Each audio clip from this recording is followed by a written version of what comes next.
Hello बच्चों, आइए इस प्रश्न को पढ़ते हैं। किसी तत्व का परमाणु भार m है, तत्व के m ग्राम में परमाणुओं की संख्या क्या होगी? आइए इस प्रश्न की मुख्य अवधारणा की चर्चा करें। मुख्य अवधारणा, पहले समझते हैं कि परमाणु भार प्रदर्शित क्या करता है। मान लीजिए हमारे पास में एक तत्व है x, तो इसका परमाणु भार दरअसल ऊपर लिखा जाता है।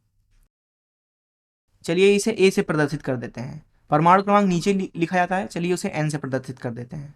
तो जो ये a होता है अर्थात परमाणु भार, वो प्रदर्शित करता है 1 मोल x के परमाणु का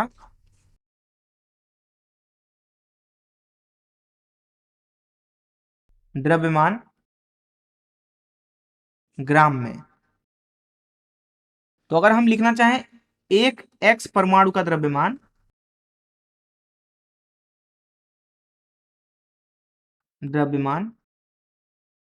तो वो लिखा जाएगा a भागे 6.022 गुणे 10 के घाते 23, अर्थात जो परमाणु भार होता है वो दरअसल होता है 1 मोल दिए गए तत्व के परमाणुओं का भार अर्थात द्रव्यमान ग्राम में।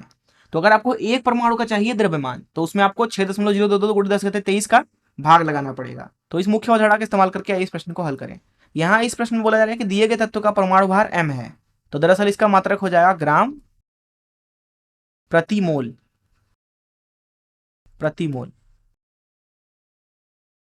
यह है दिए गए तत्व का परमाणु भार। पूछा जा रहा है कि तत्व के m ग्राम में परमाणु की संख्या क्या है।